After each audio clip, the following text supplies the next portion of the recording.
Comenzamos con definiciones de material magnético blando sacados de los libros recomendados entre la bibliografía. Por ejemplo, en Fundamentos de la Ciencia e Ingeniería de Materiales y en el SEAC, en ambos libros coinciden en definir un material magnético blando al que tenga baja fuerza coercitiva, es decir, ciclo de estéresis estrechos, altos valores de permeabilidad, es decir, alto poder de amplificación del campo, y altos valores de inducción de saturación, es decir, que requiera menores secciones para un determinado flujo. Pero en Ciencia de Materiales para Ingenieros lo define desde un punto de vista de su composición y estructura de dominios. Son materiales magnéticos blandos los que tienen alta movilidad en las paredes de dominio.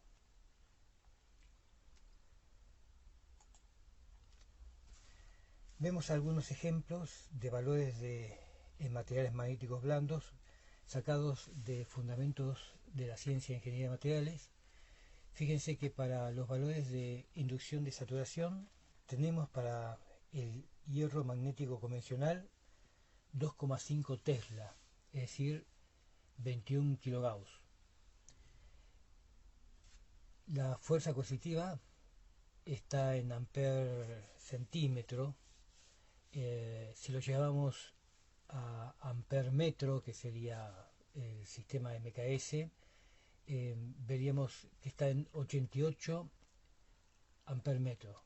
Recordar que un oester corresponde a 79,6 amperes pie metro. Para el hierro silicio sin orientar, que es una calidad superior, no varía mucho la inducción de saturación, que está en 2,04, y la fuerza coercitiva baja a 36 amper metro. Para el hierro silicio gran orientado,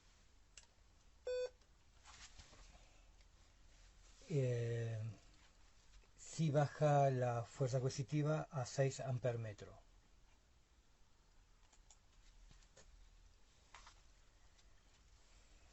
Acá vemos del mismo libro ejemplos de inducción remanente y fuerza coercitiva para materiales magnéticos duros. Los valores de inducción remanente no son inferiores, pero comparables a los anteriores. Pero los valores de fuerza coercitiva están en kilo amper metro. Y en el menor de los ejemplos, 500 a 1000 veces los vistos con anterioridad. Por lo tanto, no hay grises. Está muy claro que hay grandes diferencias en cuanto a la fuerza coercitiva.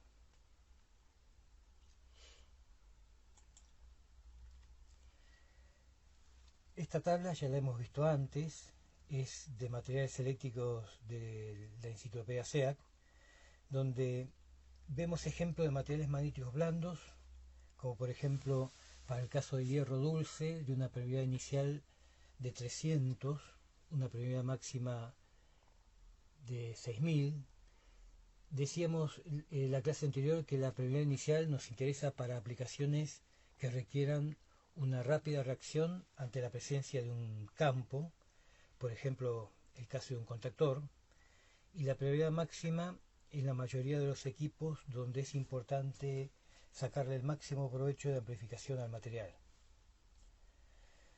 La inducción remanente en Gauss, que para el hierro dulce nos dice que es de 11.000, es decir, 1,1 Tesla. La inducción de saturación es de 21.500 Gauss, es decir, 2,1 Tesla. La fuerza coercitiva está dada en oester y es de 0,6 a 2,5, es decir, 80 por 0,6, 48 amper metro hasta 200 amper metro. La última columna tiene valor de resistividad eléctrica, que luego vemos que está relacionado con las pérdidas.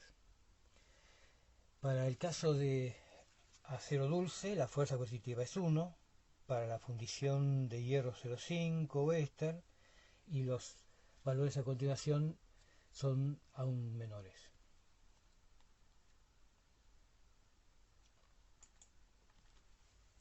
Otro ejemplo de lazo de histéresis para un material magnético blando sacado del SEAC. Vemos que los valores de inducción de saturación están por el orden de 13 a 14 kilogauss, la inducción remanente de 12 kilogauss, los valores de fuerza coercitiva 0,2, 0,3 Oester.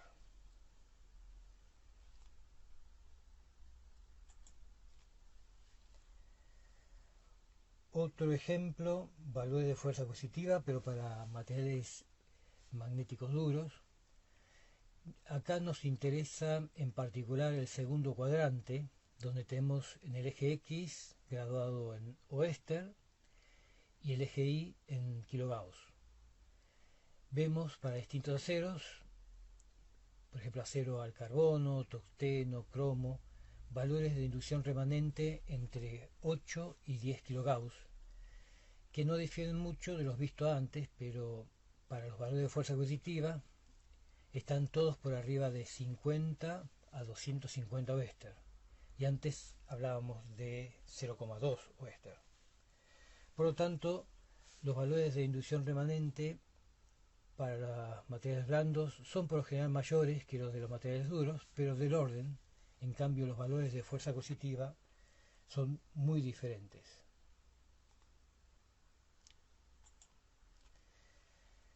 Acá vemos un par de ejemplos que al menos podemos decir que son confusos. La figura de arriba está sacada de fundamentos de la ciencia e ingeniería.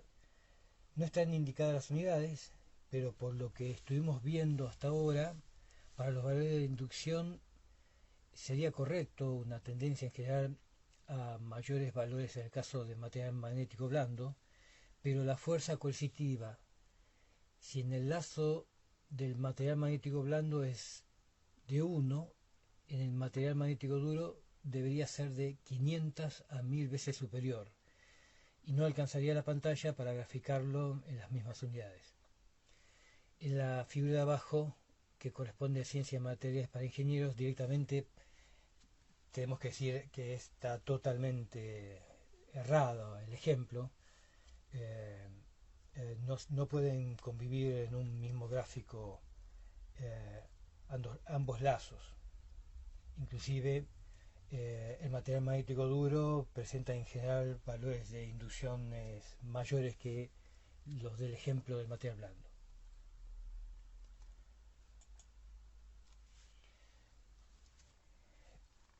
Recordemos lo que hemos visto. Los materiales magnéticos tienen estructura de dominio donde los dipolos magnéticos se alinean paralelamente, que ahí vemos en forma como de pequeños imanes alineados en forma paralela. Que es lo que vemos en la figura superior. Al estar en presencia de un campo magnético, los dominios que se encuentran en direcciones favorables crecen a partir del corrimiento de las paredes de dominio.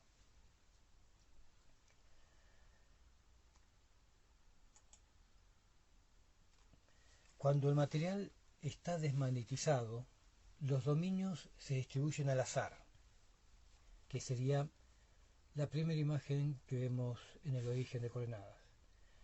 Al aplicar un campo, crecen los dominios de direcciones favorables a partir del corrimiento de las paredes, hasta que en determinado punto es necesario una rotación, ya no alcanza con el corrimiento de las paredes, requiriendo mayor energía y comenzando la saturación.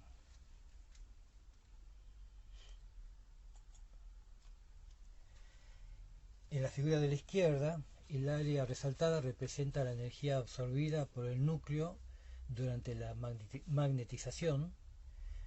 Vemos que en la primera parte, para desplazar las paredes de dominio, es menor esta energía, y luego que para rotarlos es necesario suministrar más energía. En la figura derecha vemos la energía devuelta por el núcleo cuando se interrumpe la magnetización y la energía acumulada en el núcleo.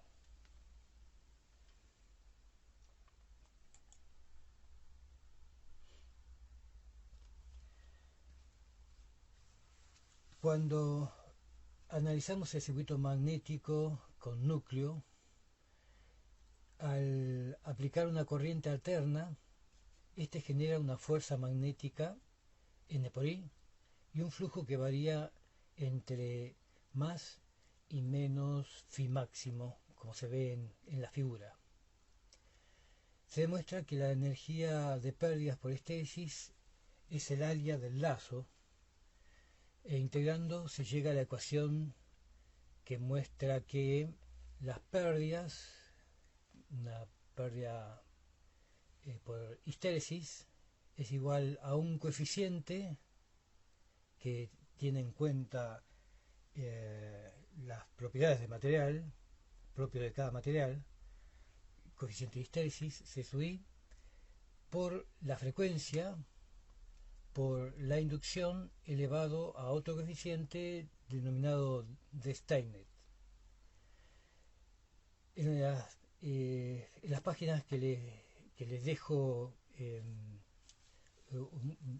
la página de la materia les dejo un apunte de pérdidas magnéticas, que es un resumen extraído del Manual Práctico de Electricidad para Ingenieros de Fink, donde se demuestra que las pérdidas de estéresis son proporcionales al volumen del núcleo y al área del bucle de estéresis en función de B por H.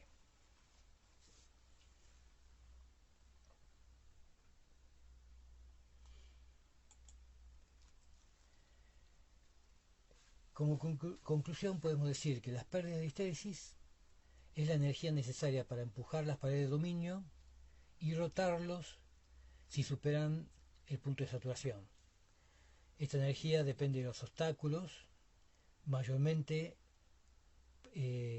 presencia de impurezas e imperfecciones cristalinas.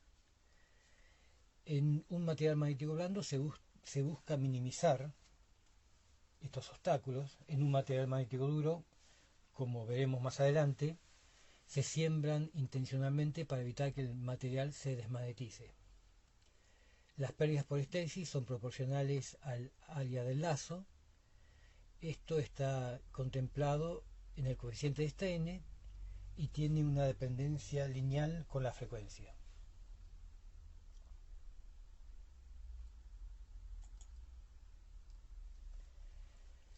La ley de Faraday nos dice que un flujo variable en el tiempo inducirá una tensión en un material conductor que está siendo atravesado por un flujo. Las pequeñas corrientes que circulan en el interior del núcleo lo hacen en trayectoria en forma de remolinos y por esta razón reciben el nombre de corrientes de eddy, que en inglés sería remolinos, o corrientes parásitas debido a que su existencia no es deseada, ya que eso representa una pérdida de energía, o corriente de Foucault en honor al físico francés Léon Foucault, que lo descubrió en 1851. Entonces, las corrientes de Foucault se producen en el núcleo cuando es atravesado por un campo magnético variable. Estas corrientes disiparán una potencia por efecto Joule y una energía disipada que se convertirá en calor emitida por el núcleo.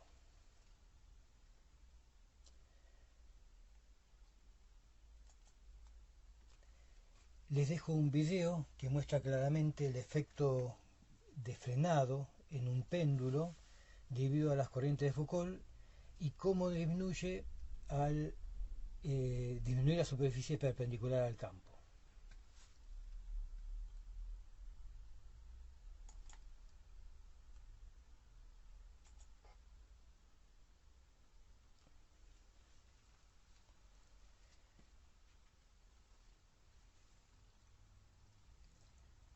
Las pérdidas totales en el núcleo es la suma de las pérdidas de histéresis y Foucault.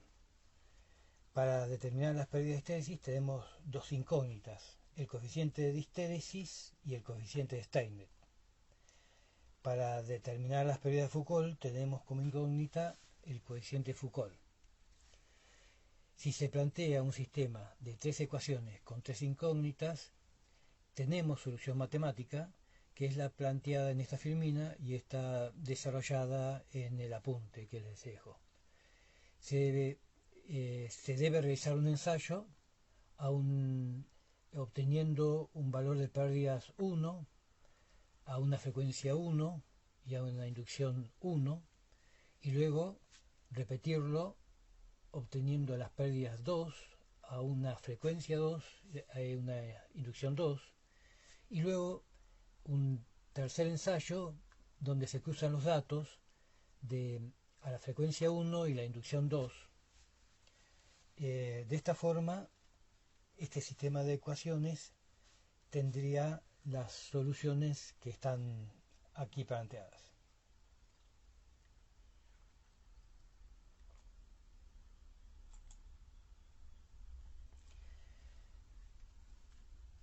Para minimizar la corriente Foucault, se debe aumentar la resistividad del material y disminuir el área perpendicular al flujo, como queda claro en el video que les había mostrado. Esto se logra laminando en rollos o en hojas el material magnético.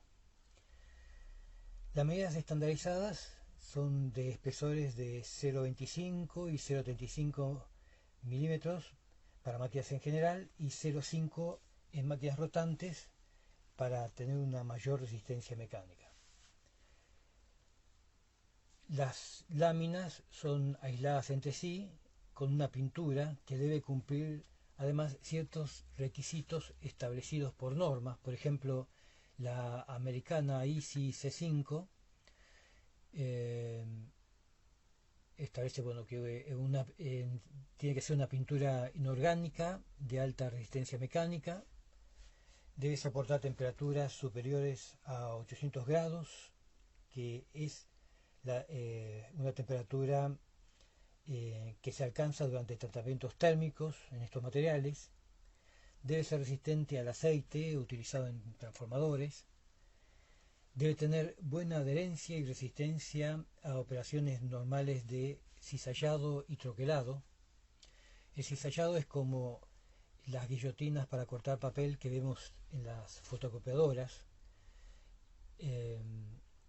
El troquel es una máquina con una pieza llamada truca que golpea y corta con la forma deseada. El cizallado es recto, el troquel permite distintas formas.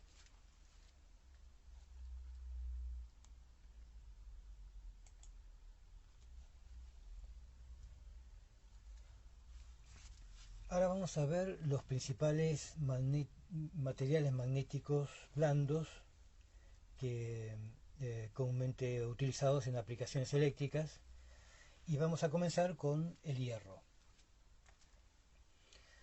El hierro es uno de los metales más abundantes en la corteza terrestre. El primero es el aluminio con una tasa de 8,2%, y le sigue el hierro con 5,2% y el magnesio 2,4%. Es un metal maleable, tenaz, de color gris plateado, es ferromagnético, y de ahí nuestro interés en esta parte de la materia, además de sus excelentes propiedades mecánicas. Raramente se encuentra libre, forma parte de numerosos minerales, entre ellos muchos óxidos.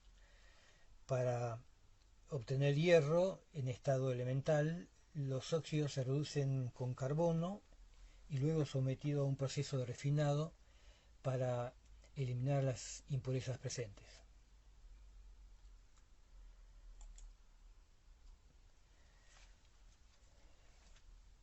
El hierro presenta polimorfismo, es decir, distintas estructuras cristalinas en función de la presión y de la temperatura. Esto es muy aprovechado tanto para mejorar sus propiedades mecánicas como propiedades magnéticas.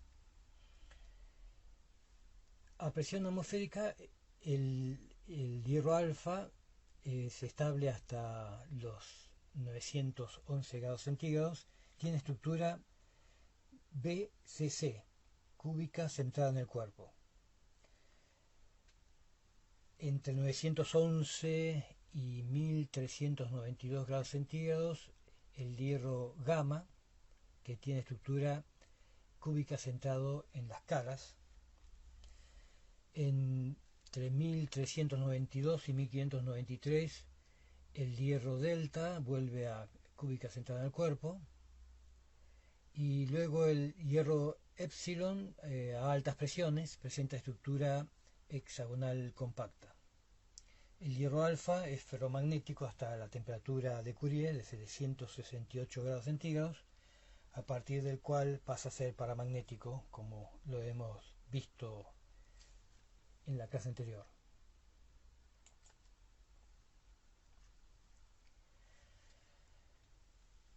El hierro es el metal más usado, con el 95% en peso de la producción mundial de metales. El hierro puro, pureza a partir del 99,5%, no tiene demasiadas aplicaciones, salvo algunas muy especiales para utilizar, para aprovechar su potencial magnético. El hierro sí tiene su gran aplicación para formar productos siderúrgicos, donde se usa como elemento matriz para alojar otros elementos aliantes, tanto metálicos como no metálicos, que confieren distintas propiedades al material. Se considera que una aleación de hierro es acero si contiene menos de un 2,1% de carbono. Si el porcentaje es mayor, recibe el nombre de fundición.